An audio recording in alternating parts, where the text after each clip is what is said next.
Right. জি। ফিনল্যান্ডের এখন কি অবস্থা? বিকজ আমি যখন একলা রাতে ঢুকি, ওই সময় ফিনল্যান্ডও ওয়াজ অল টাইম হাই। পয়সা লাগছিল কম, স্পাউস নিয়ে যাওয়া জি। যাচ্ছিল। ওইখানে বিভিন্ন বেনিফিট ভাতা দিত। তুমি জব পাইলা না, ঠিক আছে, তোমার এই ভাতা। হুম। জবও মানুষ বলতো যে পাওয়া অনেক ইজি, গেলেই দিয়ে দেয়। ভাষাটা খালি একটা চ্যালেঞ্জ ছিল। বাট ফিনল্যান্ডের এখন কি অবস্থা? ভাইয়া কি ২২-২৩ সালের কথা বলতেছেন মোস্ট প্রবাবলি? হ্যাঁ, রাইট। ওটা একটা ভালো সময় ছিল ফিনল্যান্ডের জন্য। আমার কাছে অনেক কোয়েরি ছিল and we had a submitted a few applications। তার মধ্যে একজনের টা হইছিল।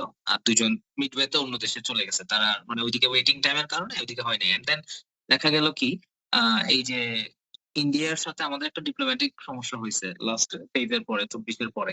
হুম, তো হুম। যার ফলে এই যে যারা ইন্ডিয়ান এমবাসি তে যাবে, ইন্ডিয়াতে যে দিল্লিতে যে ফিনল্যান্ড এমবাসি তে যাবে, সো ওই ভিসাটাও তারা পাচ্ছিল না। সো ওই জিনিসটা নরমাল না হওয়া পর্যন্ত বা যাদেরই এমবাসি ইন্ডিয়াতে আছে, মানে রিজিওনাল এমবাসি গুলো বাংলাদেশ সহ অন্যান্য দেশের, আমি তাদেরকে বলব আপাতত একটু আপনার ওয়েট করতে হবে আরকি। বিকজ ওখানে যদি আপনি কোন কারণে ঝামেলায় পড়েন, তখন তো আবার আপনার এটা একটা লাইফ এর ইম্পোর্টেন্ট ডিসিশন।